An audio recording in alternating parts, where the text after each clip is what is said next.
Olá, turma. Hoje nós vamos fazer uma revisão sobre as ligações químicas. Os elétrons de um átomo, eles estão distribuídos em órbitas ao redor do núcleo, chamadas níveis de energia ou camadas eletrônicas.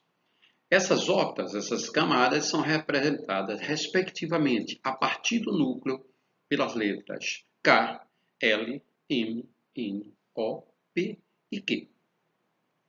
O número máximo de elétrons que cada uma dessas camadas pode acomodar são, respectivamente, 2, 8, 18, 32, 32, 18 e 8. Isso na prática, porque, teoricamente, as camadas O, P e Q têm uma capacidade para um valor muito superior a esses que estão sendo vistos aí. Os elétrons de um átomo, eles são colocados inicialmente nas camadas mais próximas do núcleo. Por quê? Porque lá nós temos menos energia. O enxofre, por exemplo, tem número atômico 16. Isso quer dizer, ele tem 16 prótons e 16 elétrons, porque o átomo é um sistema eletricamente neutro. A camada K é a camada que tem o menor conteúdo energético e está mais próxima do núcleo. Então, essa camada é a camada que receberá inicialmente os elétrons. Quantos elétrons? Pela tabelinha aí, 2 elétrons. Ele tem 16. Colocamos os 2, estão restando 14 elétrons para colocar nas camadas seguintes. A próxima camada é a camada L, com a capacidade para 8 elétrons. Então, como nós temos 14, podemos colocar esses 8 elétrons.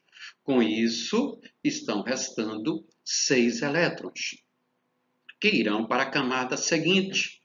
Que camada vem após a L? M. Capacidade dela 18, mas o átomo de enxofre só tem 6. Então, ele colocará apenas 6 elétrons. Portanto, os 16 elétrons do enxofre estão distribuídos, respectivamente, nas camadas K, L e M, num total de 2, 8 e 6 elétrons. Ele tem 3 camadas eletrônicas e a camada mais externa é a camada M, com a capacidade aí de 6 elétrons. Outro exemplo, o sódio, número atômico 11, número de massa 23. Vai nos interessar o número atômico, que é quem fornece o nosso número de elétrons. Então, a primeira camada do sódio é a camada K. Nós colocamos 2 elétrons. Ele tinha 11. Estão faltando agora, para a gente guardar, 9 elétrons. Segunda camada, L, capacidade 8. Nós temos 9, então nós temos elétrons suficientes para colocar. Resta agora um único elétron que vai para a terceira camada. M, capacidade dela 18, mas o sódio só tem um elétron. Então, o sódio só usa 3 camadas eletrônicas, K, L e M. Qual a camada mais externa do sódio? M, que tem um único elétron. Bromo, ele tem número atômico 35, então ele terá também 35 elétrons. Distribuindo, 2 na camada K, então vão sobrar 33. Segunda camada, L, 8, portanto sobrarão 25.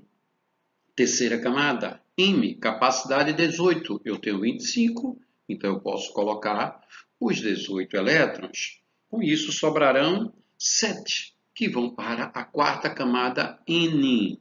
Capacidade dela 32, mas o bromo só tem 7. Então, quantas camadas o bromo utilizou? 4. E a camada mais externa do bromo é a N, com 7 elétrons. Verifica-se que a última camada de um átomo não pode ter mais de 8 elétrons. Se a gente fizer a distribuição eletrônica de um átomo e encontrar na sua última camada mais de 8 elétrons, o que a gente deve fazer? Nós devemos cancelar o valor que tem lá e colocar em seu lugar 8 elétrons ou 18, aquele que for imediatamente inferior ao valor cancelado. O restante vai para a camada seguinte. Vejamos como exemplo o cálcio. Número atômico 20. Camada K, 2. Restaram 18. Camada L, 8. Restaram 10. Camada M, capacidade 18, mas o cálcio só tem 10. Qual a última camada do cálcio até agora? M, com 10 elétrons. É um valor superior a 8. Não pode. Então, o que eu devo fazer? Cancelo 10 e coloco em seu lugar 8 ou 18. Qual deles? O que foi imediatamente inferior ao 10, isto é, 8. O restante, 2, vai para a camada seguinte. Camada após a M, N. Teremos os 2 elétrons. Então, a distribuição eletrônica do cálcio será K2, L8, M8, N2. 4 camadas o cálcio usa e na camada de valência, a última camada, ele tem 2 elétrons. Iodo, número atômico 53. Fazendo a distribuição eletrônica, camada K, 2, restam 51. Camada L, 8, restam 43. Camada M, 18. Camada N, 25, que é o que sobrou. Capacidade da N, 32. Olha a última camada dele, mais de 8 elétrons. Não pode, né, gente? Então, o que eu faço? Cancelo 25, colocando em seu lugar 8 ou 18, o que é imediatamente inferior a 25, o 18. E aí, o restante, 7, vai para a camada seguinte, O. O iodo, portanto, usa 5 camadas eletrônicas, e a última camada dele, O, tem 7 elétrons, que é a camada de valência, um valor inferior a 8. O grupo de átomos que é encontrado na forma monoatômica, pelo fato de ser estáveis, é... Bom, existe um grupo de átomos na classificação periódica que apresenta uma configuração eletrônica estável. Isso lhe dá aquela estabilidade, fazendo com que ele não se una a nenhum dos outros átomos, formando as substâncias. Esse grupo são os gases nobres, constituídos por hélio, neônio, argônio, criptônio, xenônio e radônio. O que podemos observar é que todos eles possuem na sua camada de valência o número máximo de elétrons, isto é, 8 elétrons, com exceção do hélio, que tem apenas a primeira camada, porém ela é altamente completa. Então, a alternativa é nossa alternativa verdadeira. Para que átomos de enxofre e potássio adquiram configuração eletrônica igual à de um gás nobre, é necessário que, dados, enxofre, número atômico 16, potássio, número atômico 19. Um átomo é estável quando tem a configuração eletrônica de um gás nobre, isto é, 8 elétrons na camada de valência ou apenas a camada K completa. Isso é a teoria do octeto. O enxofre tem a configuração eletrônica nos níveis K2, L8, M6. O potássio, K2, L8, M8, N1. Então, átomos que possuem mais de 4 elétrons na camada de valência devem ganhar elétrons suficientes para completar 8. Então, o enxofre na camada de valência tem 6. Isso quer dizer, ele necessita ganhar 2 elétrons. O potássio, ele tem 1 elétron na camada de valência. Átomos com menos de 4 elétrons na camada de valência perdem todos os elétrons existentes nessa camada. Então, o potássio deve perder 1 elétron. Consequentemente, nós teremos como alternativa verdadeira a letra E. Os átomos pertencentes às famílias dos metais alcalinos terrosos e dos halogênios adquirem configuração eletrônica de gás nobre quando, respectivamente, formam íons com números de cargas iguais a... Então, vejamos, quando você tem um metal alcalino terroso, por ele pertencer à família 2A, ele terá em sua camada de valência 2 elétrons. Já os halogênios, família 7A, eles possuem na camada mais externa 7 elétrons. Menos de 4 elétrons na camada de valência, os átomos perdem esses elétrons, isto é, os metais alcalinos vão perder 2 elétrons. Com isso, vão formar íons de carga mais 2. Já os halogênios, eles por terem mais de 4 elétrons na camada de valência, recebem elétrons suficientes para completar 8. Então, se ele tem 7, recebe 1, e aí formará um íon de carga menos 1. Só lembrando, ao perder elétrons, elétrons têm cargas negativas, deixam a estrutura com excesso de prótons. No caso dos metais alcalinos, 2 prótons em excesso, por isso carga mais 2. O halogênio, ao ganhar o elétron tem carga menos 1. Então ele vai ficar com um excesso de 1 elétron, dando essa carga. A alternativa verdadeira, a letra C.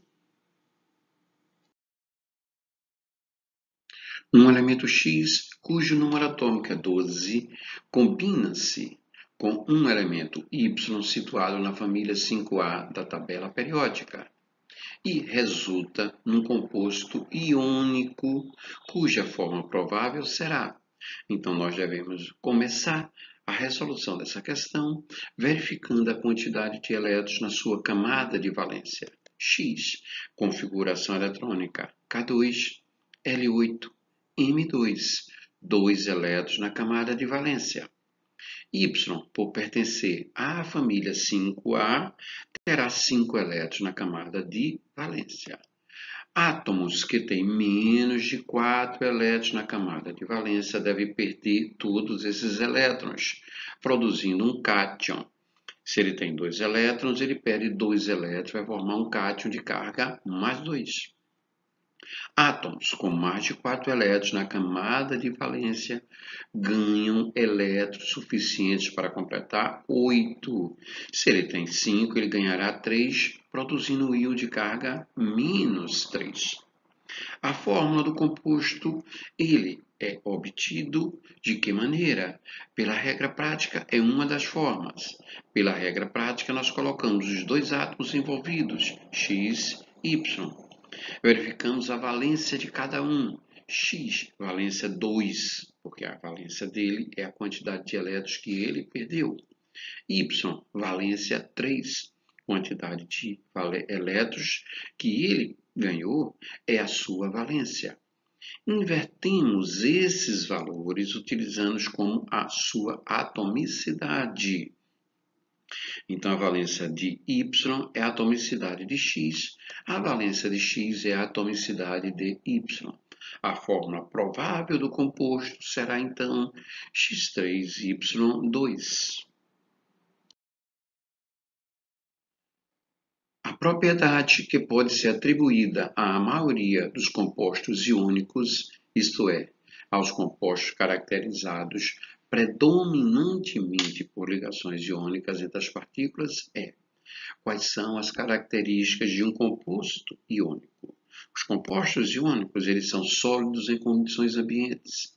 Eles apresentam alto ponto de fusão e de ebulição e são bons condutores de eletricidade quando fundidos, ou seja, atingido a temperatura de fusão viram líquidos ou em solução. Então, das alternativas citadas aí, nós teremos a letra B de bola. Fundidos na fase líquida, conduzem corrente elétrica.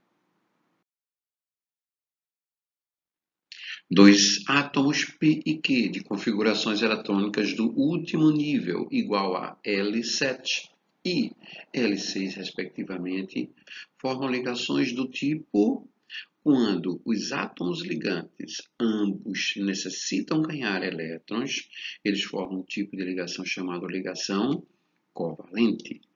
A fórmula do composto formado será, então vejamos, P, configuração eletrônica na camada de valência L7, Q, camada de valência L6. Mais de 4 elétrons ganha 1 elétron para completar o octeto. Q, ele tem também mais de 4 elétrons. Ganha 2 elétrons para completar o octeto. Ambos necessitam ganhar. Então, a fórmula do composto será, utilizando a regra prática, que também serve para a ligação covalente, desde que você tenha 2 átomos apenas, ou melhor, 2 elementos apenas. Valência de P, 1.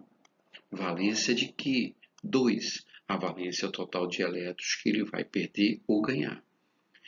A valência de P será a atomicidade de Q e a valência de Q será a atomicidade de P.